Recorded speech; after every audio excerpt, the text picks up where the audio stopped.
It must be right first time. You can't service it, you can't bring it back, you can't complain to the manufacturer that it doesn't work. Failure in space is not an option. If something goes wrong, customers are not happy and they don't come back to you again.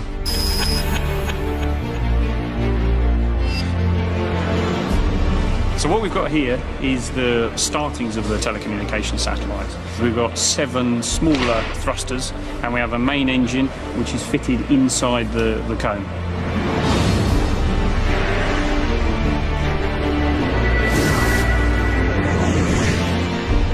If we send spacecraft up into space with no insulation, the distortions caused by the very temperature differences would buckle the structure and destroy it.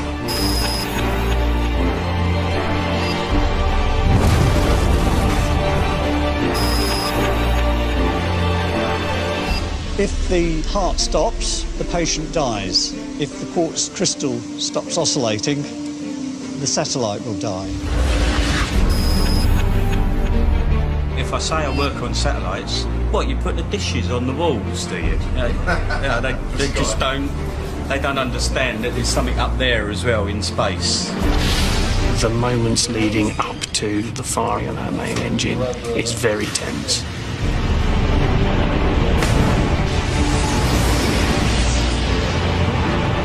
The nearest we get to science fiction and it's just something people dream of, we sort of live a little bit of that dream.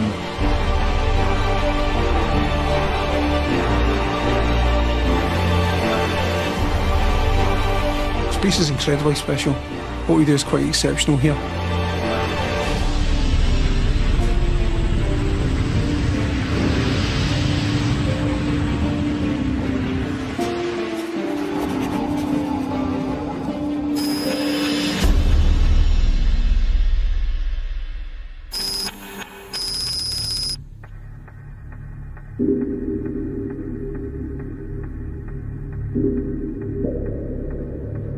After almost 2 years of precision engineering and costing over £100 million, a 6-ton telecommunications satellite is sitting on top of this rocket. In terms of the satellite, the risk here, of course, is that it's now about to be shaken from the rocket motors. It's also going to get a fantastic thrust load on it. And now, it's just 1 day away from being fired into orbit. The amount of testing that we do to verify it effectively never guarantees you 100%, but it guarantees you that you've got a very, very high probability of success. And that's what we go for. The violence of the launch is the most dangerous moment of a satellite's life. We have to make sure it survives this phase and then it can go into operation. This is the bit where we all get that little bit of butterflies in the stomach. And although it's being launched in faraway French Guiana, most of it was designed and built in Britain.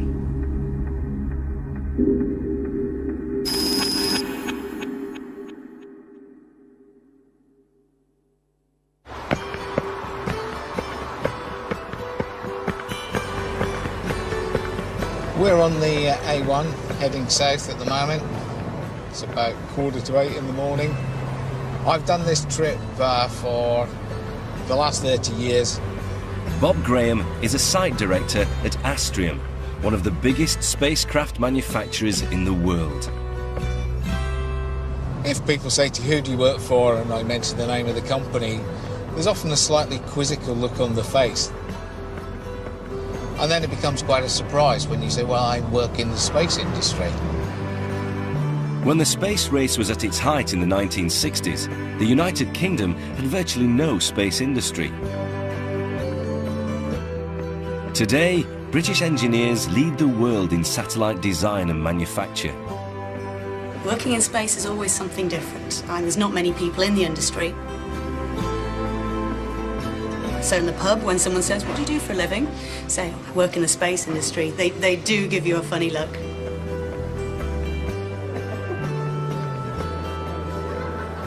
We all watched the moon landings, and everything that the NASA did was quite incredible. For me, I can't quite believe I'm being able to do this.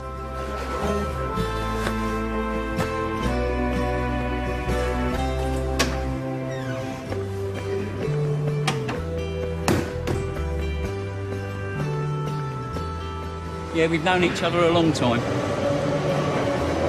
26 years, haven't we? Is it that long? I think so. God, yeah.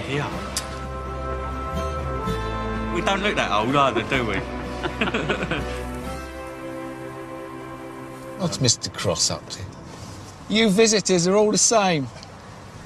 Astrium have factories all across Europe, but employ around 3,500 people in the UK. Every satellite the company builds starts life here, just outside London, on their site in Stevenage. I've worked here for nearly 30 years. I came to Stevenage in 1982 for what was sold to me as a 12 to 18 month position, and I've been here ever since. It gets into your blood. It's a really, really good job to have. There's not many areas within the country where you can actually work on spacecraft. Telecommunication satellites are an integral part of the modern world.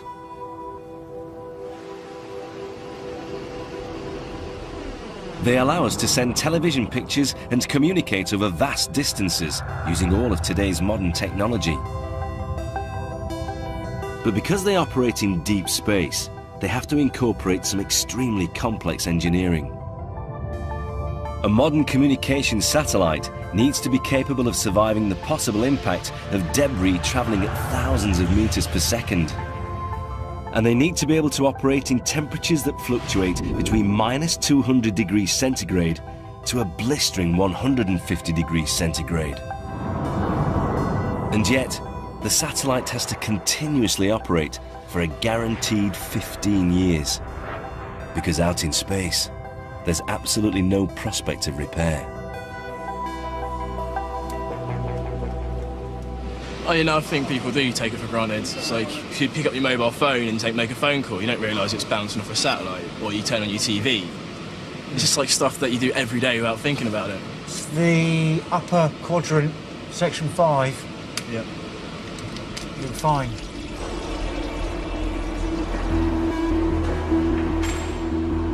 A modern telecommunications satellite can be over 5 meters high and 3 meters wide.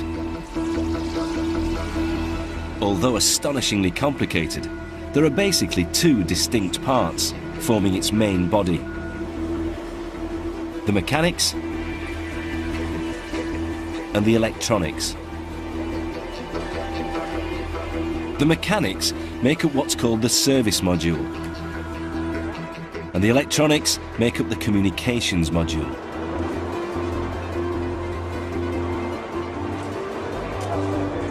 The satellite's central skeleton is built around a carbon fibre cylinder connected to aluminium panels, which hold 4 fuel tanks, a main engine, thrusters and batteries. This is the service module. On top of it sits the communications module, which carries the satellite's complex electronic payload. Also added are solar arrays.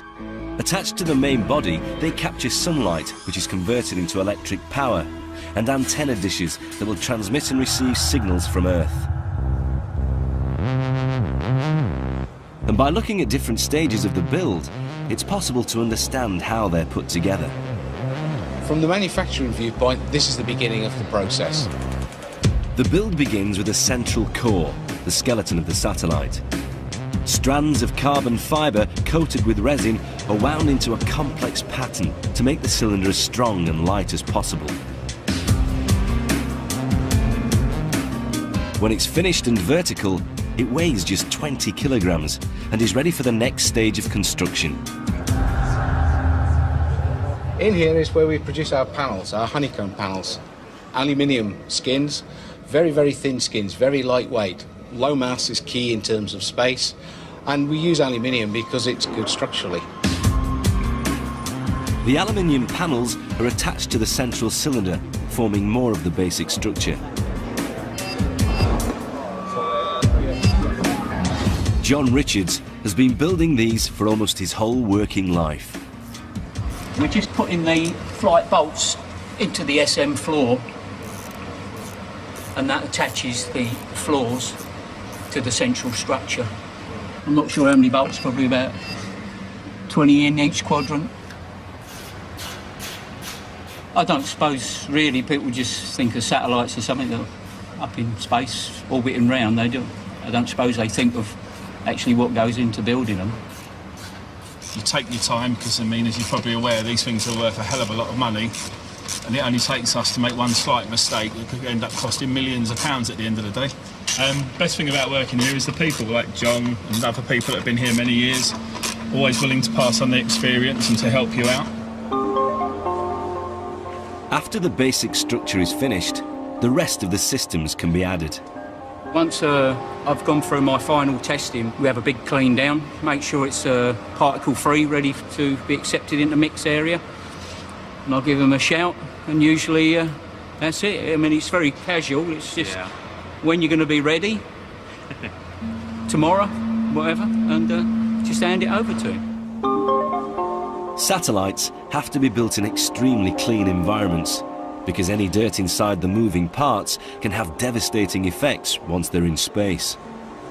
In fact, there are special areas of the factory that actually have fewer dust particles than you'd find in a typical hospital operating theatre.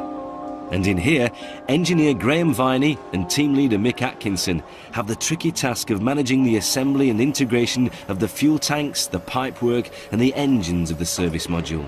We do get problems now and again, because when it's designed, it's all done on a model, and then when it comes down to us, it is quite a bit different in the real life, putting it together.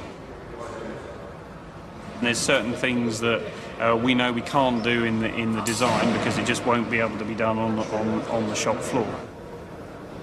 So what we've got here is the overall service module, or the startings of the service module of the telecommunications satellite. What you can see are 2 tanks of an eventual 4-tank propellant system. On the outside, in several locations, we've got 7 smaller thrusters, and we have a main engine, a liquid apogee engine, which is fitted inside the cone. The service module carries 4 fuel tanks, all placed around the central core. Each fuel tank can withstand an internal pressure equal to being over 200 meters underwater. The fuel is used for the satellite's engines. The main engine fires the satellite out into orbit after it's launched, and then, for the rest of its lifespan, the other 7 pairs of smaller thrusters will keep the satellite in its orbit. The fuel for all of these engines is delivered by one of the most explosive mixtures known to man: nitrogen tetroxide and monomethyl hydrazine, or NTO and MMH. As you can guess from the names, these aren't particularly pleasant liquids, so extremely toxic and extremely hazardous. If you take in any of the NTO or the MMH, basically you will suffer from burns, internal burning, and then eventually it leads to death. They are lethal. The reason for choosing these dangerous fuels is simple: their explosive quality. The more explosive the mixture, the bigger the thrust, and the less fuel you need. But at 3 tons, this volatile mixture is still half the satellite's launch weight. And with such an explosive power, the tanks need to be tested to destruction to ensure they'll survive the trip into space. Part of the testing from the propellant tanks is to take it to an actual burst pressure. We don't test it with gas, we tend to test it with water. We increased the pressure and we got up towards 49 bar, and the tank will split.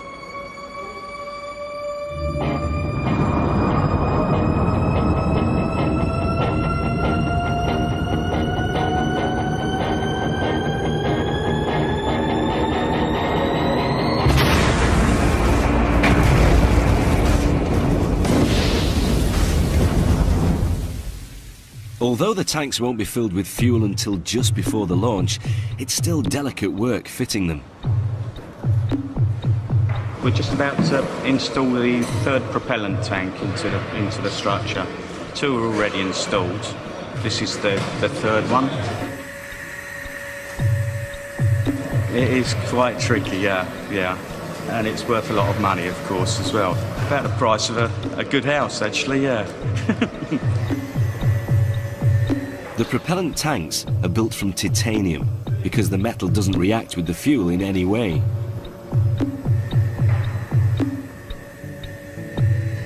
And they are machined to be wafer thin. We've got to be so careful that no damage occurs during this process, so it's quite delicate. It never goes wrong. It can't go wrong.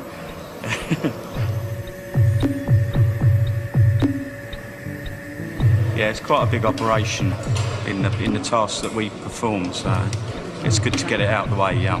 We've got it off to a T now, and hopefully tomorrow we'll be putting the other tank in. It's the end of a successful day, and so with the tanks fitted, the next stage of the build will be adding the engines.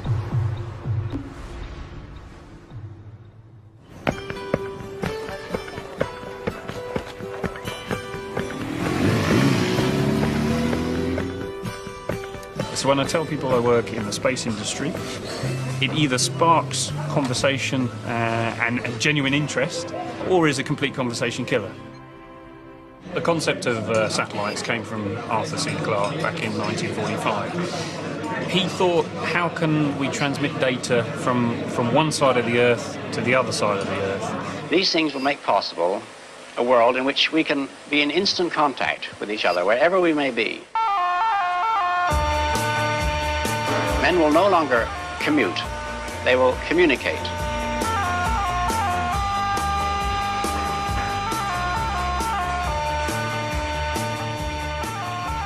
With the launch of Telstar in 1962, transmitting sound and vision across continents and oceans became a reality. They have acquired the Telstar, and Captain Booth puts his thumb up, and there is the picture direct from Telstar.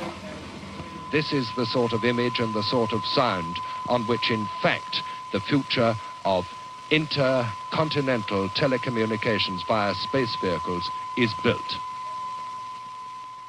If you threw something at the horizon, it would just fall and drop.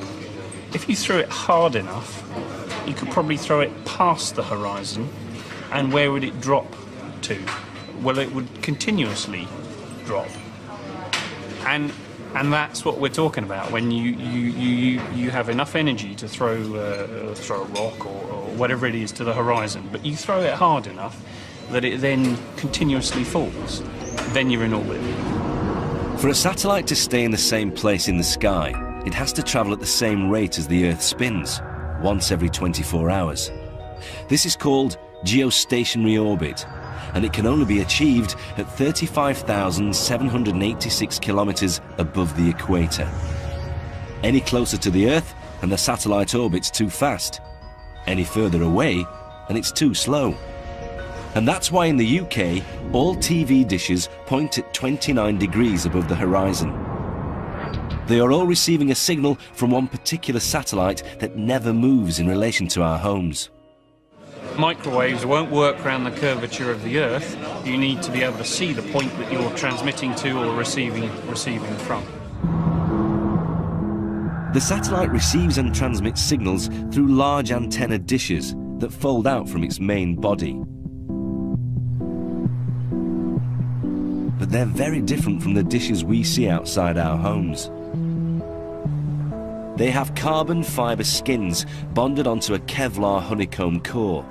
But there's another, more important difference. They don't have a smooth surface.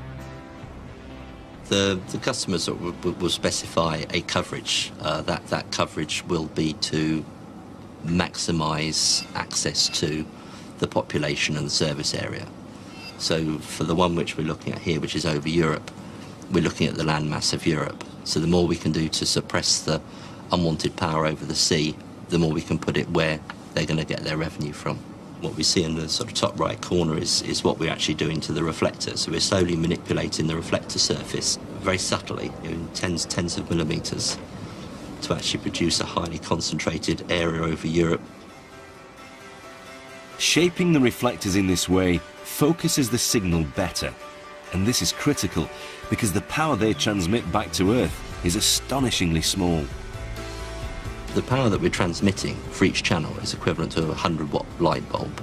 And that 100-watt light bulb is at 22,000 miles away from the surface of the Earth. This is quite amazing technology, really.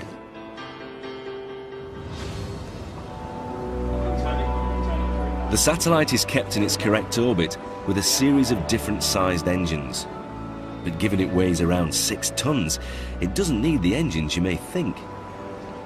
If you were to fit this engine to your car, you'd have trouble fitting in the 3 tons of propellant, but you may move it very, very slowly. It's not going to take off, but we're in space, so we can use this engine on a 6-ton satellite and move it through space because there's no friction, so it's relatively easy to do.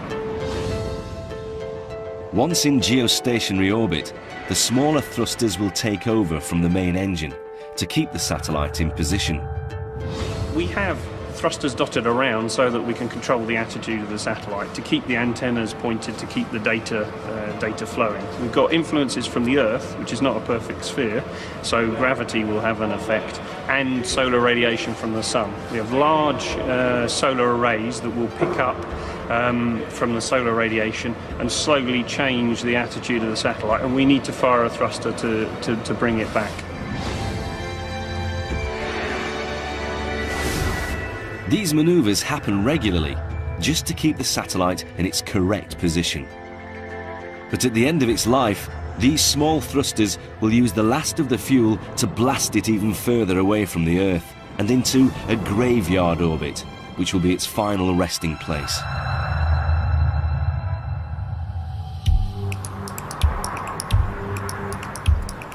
Whilst all the structural components for the satellite are built in Stevenage, the communications module is built in the company's other UK site at Portsmouth.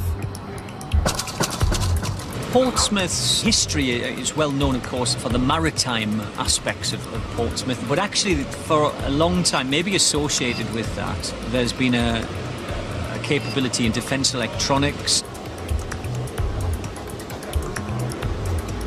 More than 50 years this site has been here, and over the last 20 years we've seen this shift from defence electronics to, well, space.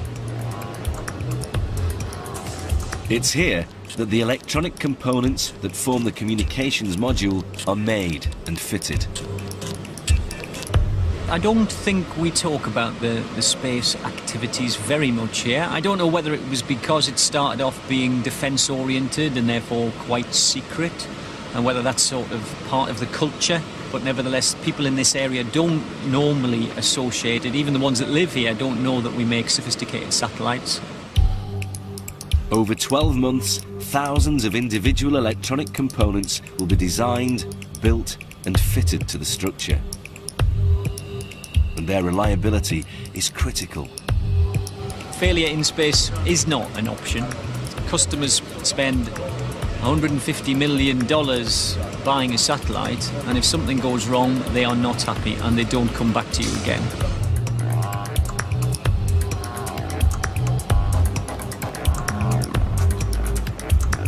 This communication module is also known as the payload. On the spacecraft there are many parts, but essentially it comes down to the payload, the reason for it being there, what it wishes to receive and what it wishes to transmit. Each satellite is guaranteed by the company to work for at least 15 years. If it doesn't, they don't get paid. So attention to detail is critical. The main driver for what we do here is reliability. So on the site here we have 3,000 engineers, no service engineers.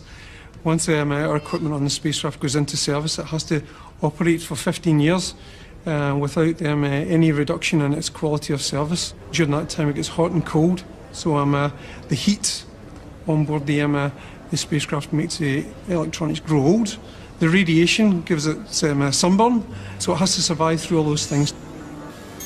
At the heart of the communications module are microelectronic circuits called hybrids. These are computer processors, like silicon chips, but are built for space.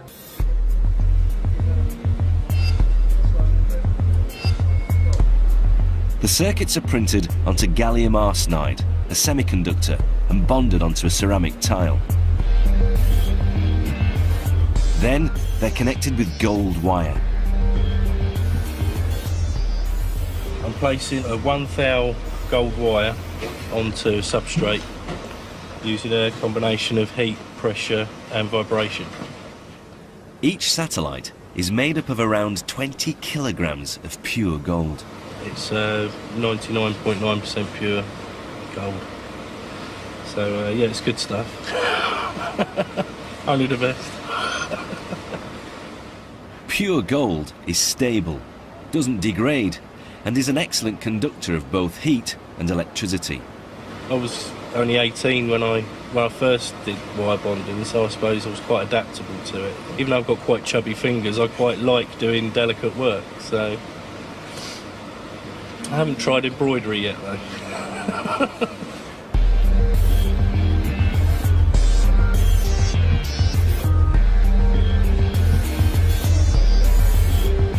Once complete, the chips are incorporated into bigger electronic units. I've been working on this for the best part of 4 years to actually get it from the stages from the early design right through to actually realising some of the hardware. Decoding commands, so it's a bit like you sort of pick up your telephone and you dial a number. This particular unit, crudely, it's doing the same sort of function.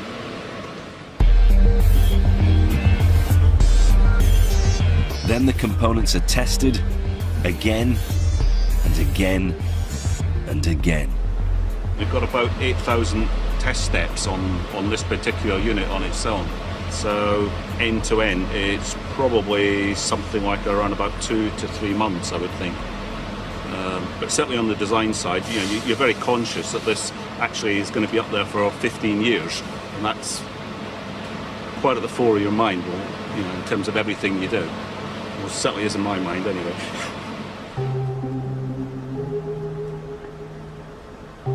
But not all the components inside the satellite rely on modern technology.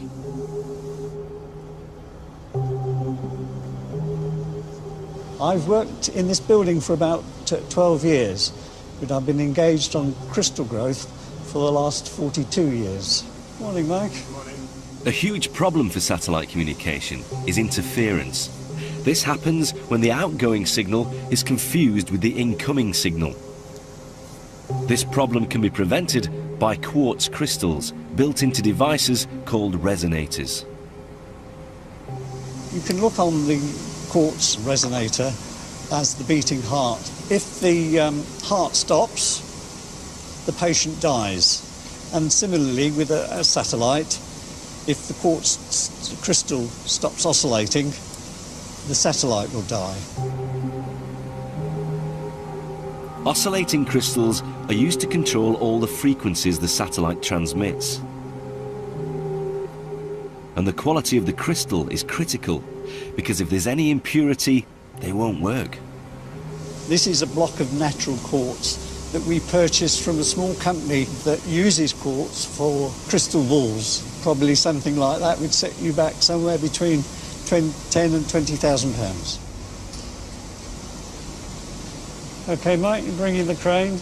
Because Derek needs to ensure the crystal quality and supply, he originally used purchased crystals to provide seeds from which he grows his own.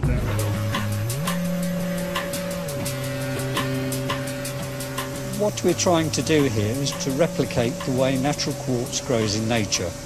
Natural quartz will grow deep in the Earth's crust. The difference is we're trying to speed up the process so we can complete the growth run in essentially a few months rather than a few thousand years. Over the next 3 months, under a high temperature and enormous pressure, crystals slowly form in a solution of caustic soda. We've been producing them for 25 years or so, and so far nobody has beaten them. Once they're formed, the pure crystals are first sliced, then shaped, and finally polished until they are little bigger than a contact lens, before being incorporated into the satellite's electronics. Our crystals are the purest in the world, I can say with absolute certainty.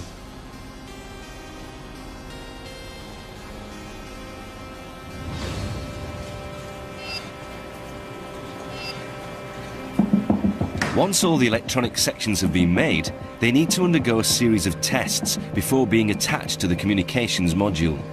My name's Gary Stankham. I've worked in vibration tests and mechanical tests at Astrium for 15 years now.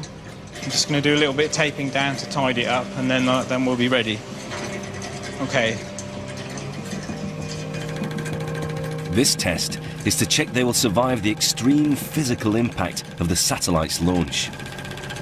What we're doing today is we're going to subject this unit to a sequence of vibration tests to simulate the launch environment when the rocket lifts off, and those 8 minutes which will take it into space.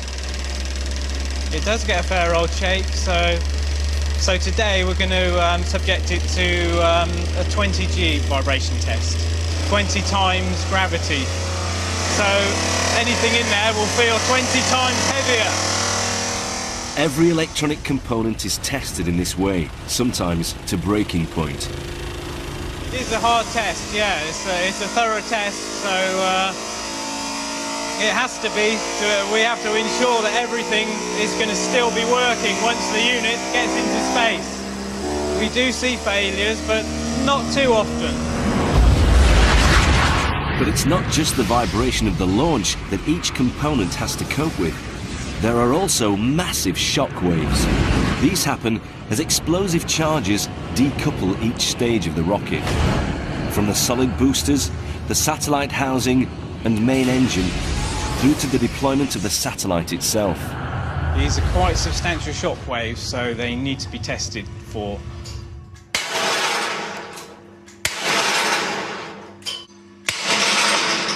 Okay, and that's the shock test.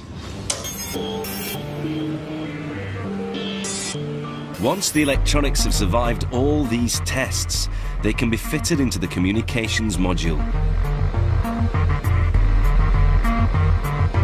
Ian Kilby started work as a technician over a decade ago, but he's now in charge of ensuring everything is connected correctly. When I moved up from technician to engineer, at that point you're no longer allowed to fit any equipment to the payloads. I do miss the hands-on side of things. I used to enjoy the challenges that waveguide and coax present to the fitters, and yeah, I do. Sometimes I do wish, on particularly bad days, I wish I was back down here on the tools and could not worry so much about things. At the moment, the communications module is in 2 pieces, and Ian has a brave attempt at explaining how it all fits together. Basically, the signal, when it's received from Earth, when the whole satellite's coupled, there'll be an antenna, a receive antenna on the top floor. The signal will come in, it goes through the equipment on the top floor. They amplify it, clean up the signal, get the part of the signal we require. It then travels down through the payload, and there will be some equipment called NPMs which are not installed yet. It travels up through the switch network, goes up through the OMUX. Again, it's amplified again and harmonised a little bit more. Signals cleaned a little bit more again at the OMUX level. And then basically it comes back to the top floor, to a feed horn, to the reflector, and then back to Earth. Ian's idiot guide to a payload. Modern telecom satellites can now transmit over 300 digital channels simultaneously. But just 20 years ago, they could only cope with 10 analog TV channels. And their speed of transmission, or lack of it, was apparent to everyone.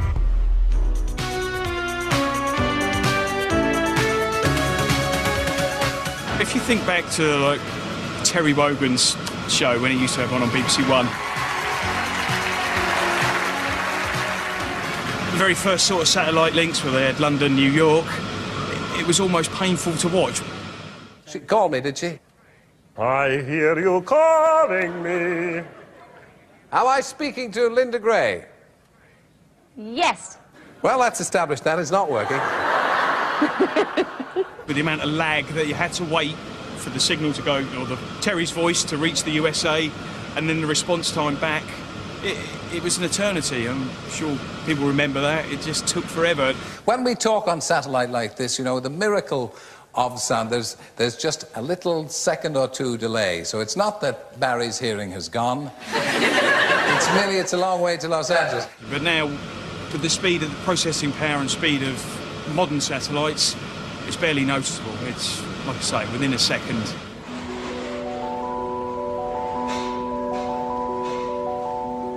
Once all the electronic equipment is fixed, the side panels and the central structure are joined together to form the complete communications module. These are some of the most delicate parts of the satellite. And to safeguard them in the extreme environment of deep space, they need special protection. My name's Katie Smith. I'm the thermal architect here, and I've been working here for just about 6 years. My job is the thermal design, the build, the test of the spacecraft. Deep space environment's incredibly hostile. It's incredibly cold, minus 270 degrees C, whereas the sun-pointing surface, which could be in the region of 150, if not more. And including on that, you're in a vacuum, so there's no convective environment. You can't reject heat like you would, for example, your cup of tea, when you blow on it, removes the heat, doesn't exist. And the satellite needs to be able to operate within these massive temperature differences. If we sent a spacecraft up into space with no insulation, it wouldn't work. You'd have one side with severe damage to the structure because of the sun's influence. You'd have possible panels dropping off. So the distortions caused by the very temperature differences would buckle the structure and destroy it. And the heat isn't just a problem on the outside of the satellite, because these extremes of temperature could be disastrous for all the onboard electronics inside. They can only operate between a cold minus 10 degrees to a warm 40 degrees. So to keep the internal temperature within this range, the satellite is wrapped in material called Kapton. Kapton is for high temperature layer. It's very robust. You can use it in an environment from minus 250 degrees C up to a continuous operating temperature of about 290 degrees C. I think the best way of describing it to a home product would be a quality street wrapper. It's difficult to tear, incredibly light. So for a space environment, it's hugely applicable. But Kapton can't protect the satellite on its own. What you're actually seeing here is a very thin deposition of aluminium. So here, when you can see the gold outer layer, it's not actually gold. What you're seeing is the vacuum deposited aluminium behind the Kapton, like that, giving it an amber or gold effect. The aluminium-backed Kapton forms a blanket, insulating the satellite and preventing heat being lost to deep space, while at the same time stopping the sun overheating the electronics inside. I know it seems kind of counterintuitive because you've got large amounts of energy coming in from the sun, but to balance it out and find a happy medium, you have to block some of the sun, dump some of the heat, and supply some heat internally. It's a really complicated juggling act. The Kapton blanket is the first line of defense at keeping the satellite at a reasonably constant temperature. But the electronics inside also create their own heat, and this too needs to be dissipated. To do this, some very clever engineering is also incorporated into the two large structural panels on the outside of the service module. A complex matrix of pipes act as massive radiators, dumping heat generated by the electronics and keeping the internal temperature constant. A heat pipe is a very, very effective method of moving heat from one local region to another. There's no working parts, no electricity required, so power-wise it's good. But unlike household radiators, these pipes contain ammonia because it boils and vaporizes at just the right temperature, 33 degrees centigrade. So what happens is, at one end, in the hot, high power dissipation region, what will be a liquid at that stage evaporates. The vapour then travels up the tube, up the centre of the tube, to the cold region, and at this region it condenses, it dumps the heat, and then travels back down to start the whole cycle again in the form of a liquid.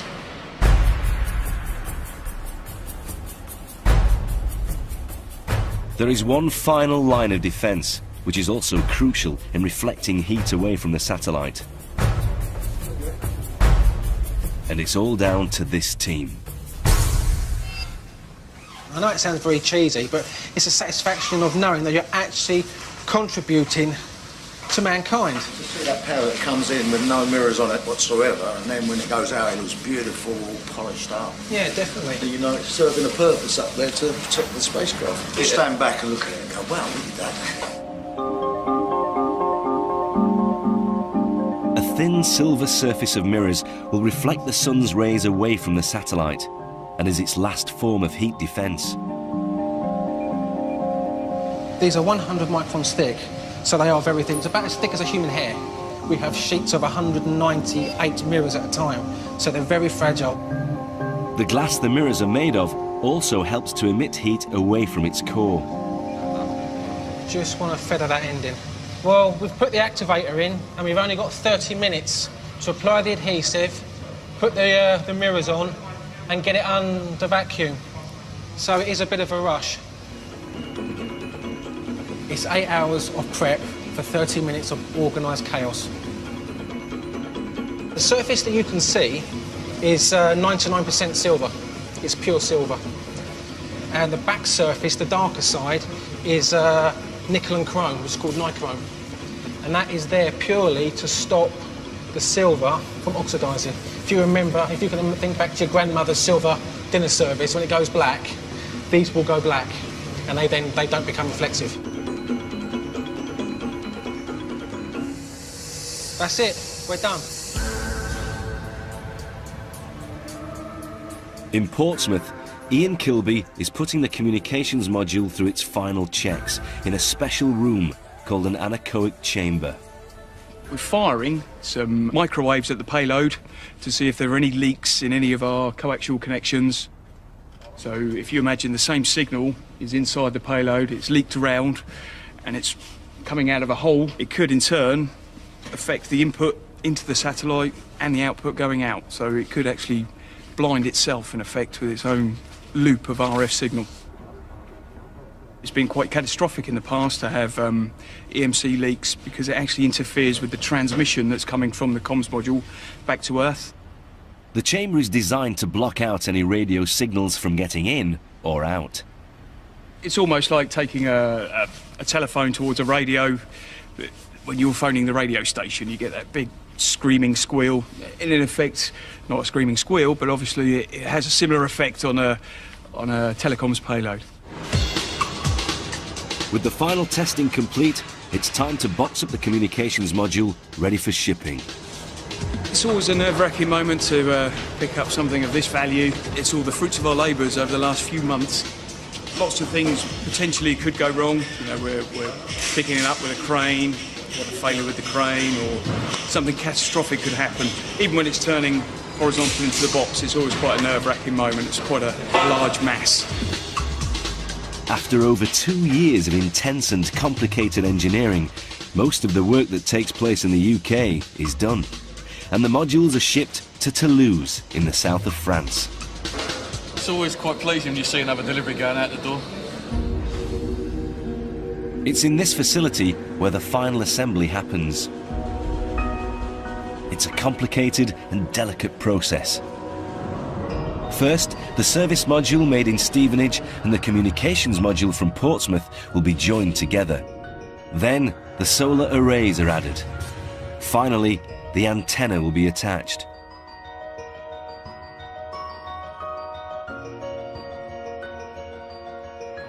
Graham Viney has escorted the service module to Toulouse. But luckily for him, it's his French colleague Pascal Gaudin who's in charge. This phase is key for Pascal. He's responsible for the integration here. For me, you can probably tell I'm a little more relaxed. But I understand what Pascal's going through, but it's not me. So. Here, at that point, we have a few millimeters really tolerance. That's all. We are all feeling a bit nervous about this because we have to look at all the proximities between the two structures, and the spacecraft is never the same. So each time there are some surprises. So we have to be very careful about this operation. After 6 hours careful work, the two British-built modules are successfully coupled, and the main body of the satellite is complete. Yeah, I think more relaxed. We passed the most critical phase of this operation. Now we still have to fit all together the different interfaces which are on different levels. But so far it's a success. Yeah, this coupling is a success. Completing the satellite in Toulouse will take another 7 months of dedicated work.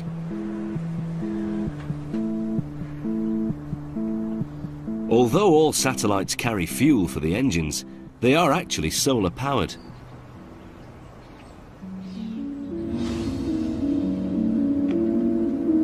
My name is Ludwig Grandl. I am the manager for the Center of Competence of Astrium Solar Arrays here in Germany.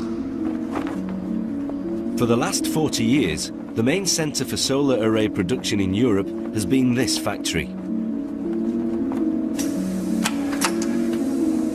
The satellite will have over 20,000 individual solar cells, each helping to generate the electricity needed to power the electronic systems.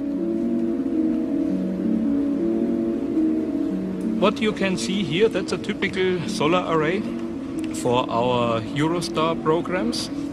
One wing, as we see it here, completed with a mechanism, is around 130 kilograms. Though on a satellite we have 2 of them. Each array is 20 meters long, and yet their combined total weight is the equivalent of just 3 average-sized men.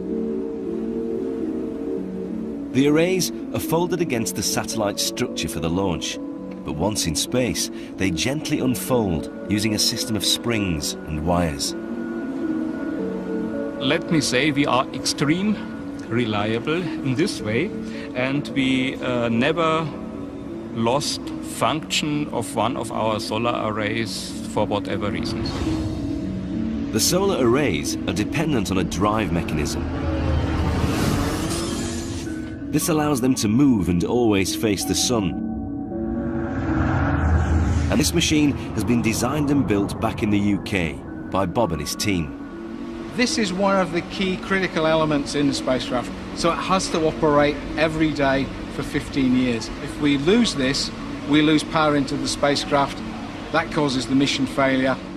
This mechanism is one of the most critical components of the whole satellite.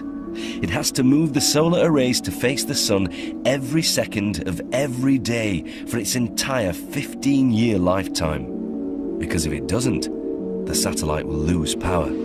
This provides 2 functions. It provides the power transfer from the arrays, and then it also enables the arrays to track the sun by rotating it 1 cycle per day. This is the spacecraft. These are the arrays. So they sit in here holding the arrays. And if you imagine my fist as the Earth and the camera perhaps as the sun, then as the Earth rotates and the spacecraft rotates, you'll see that if you don't rotate the array to track the sun, then you don't get the power.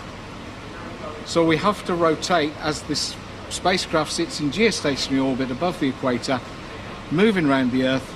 We have to rotate these so they're always facing the sun. There's a very, very high pleasure in engineering, in getting something right. The fact that you can actually see something which was, in effect, something in somebody's imagination turn into reality, and for it then to be successful, is a tremendous kick. It really is.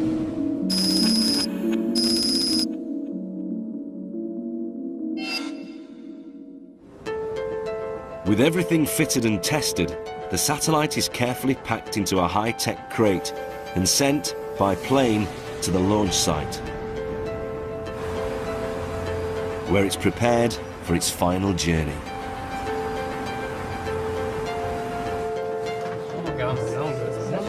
It's a tense time for the whole team. Well, we're in the satellite control centre, and this control centre takes over control of the satellite after it's separated from the launcher. It is critical, it is a crucial phase. Good line pressure to fire the thrusters. At the moment, this team here is running through a rehearsal. There's a computer simulating everything that the satellite does. We can send commands as we would. It responds like a satellite, and it's really testing the team. As the satellite is being prepared for launch on the other side of the world, these rehearsals are critical, because when it leaves the rocket that gets it into space, its orbit will be elliptical.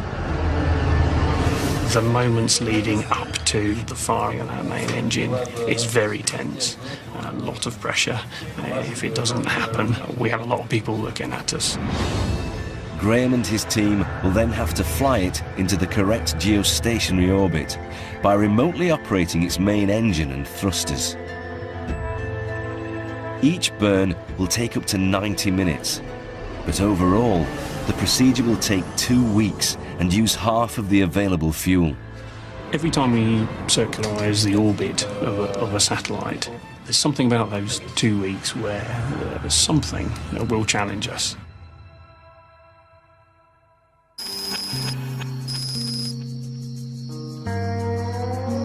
The launch day is fast approaching, and over 4,000 miles from Stevenage, Bob Graham is following the satellite's journey. We're in French Guiana, which is in South America and very close to the equator. Green, lots of green trees, very, very hot. It's about 37 degrees today. One of the reasons we launch from the equator, or very close to the equator, is that because the Earth spins and there's a faster rotational speed actually on the equator. It makes business sense to fire a rocket into space from the equator, as it's cheaper to launch. Which means less fuel, means a lower cost launch, and from the spacecraft's perspective, it's actually being placed closer to its end orbital position. So again, it uses less fuel on the spacecraft. The satellite will be lifted into orbit by an Ariane 5 rocket. At over 50 meters and almost 800 tons fully fueled, this is the workhorse of European space exploration.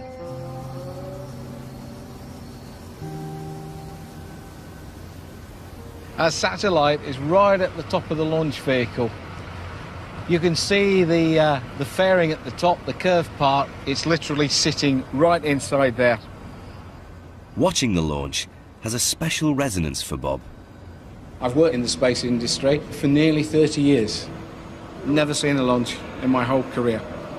Never. To be so close is a really incredible and moving moment, because a lot of people do not actually get to witness this. I feel terribly privileged that I'm here, and I would see myself as a representative of people who've actually contributed to the delivery and the success of this spacecraft. You're talking about 30 million horsepower at launch. So the thrust when this vehicle takes off is about the equivalent of 12 A380 Airbuses taking off. This is a pretty rough ride for the satellite, and that's what all the design and everything is about. We have to make sure it survives this phase, and then it can go into operation. So it's yes, this is the bit where we all get that little bit of butterflies in the stomach, which is saying, I hope this goes all right. Maybe even some sweaty palms. Let's wait and see.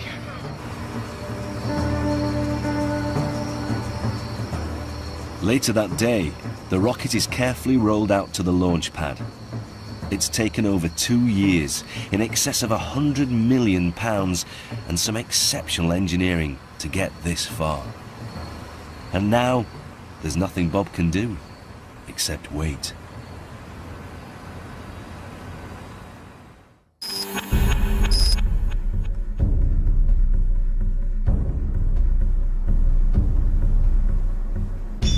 launch day, and on schedule, the automatic countdown commences.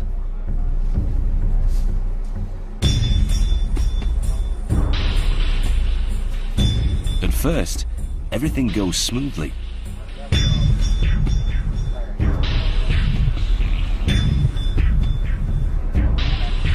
But at just 1 minute and 47 seconds before ignition, the countdown stops. The window is now opened and there's now a hold. There's obviously some problem somewhere which they're checking. They're going back to restart the 7-minute countdown. So we will see how it goes from here. That bit of butterflies, is it going to go? Is it going to go? And is it going to be as they say it is, in terms of the light, the noise, and yeah. So let's see. As night falls, it's apparent that the technical issues are more serious than first thought. And after an hour of waiting, the launch is cancelled.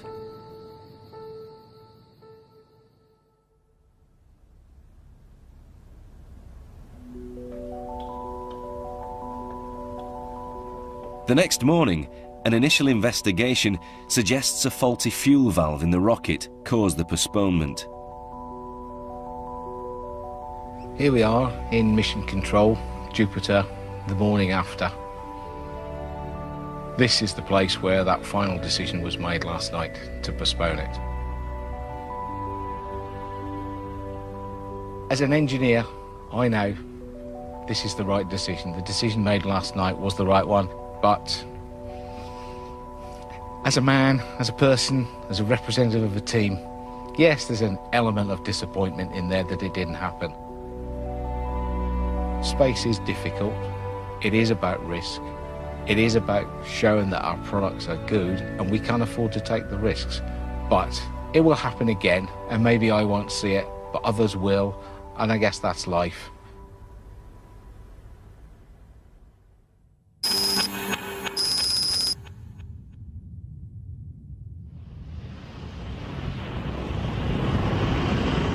And finally, the satellite was successfully launched.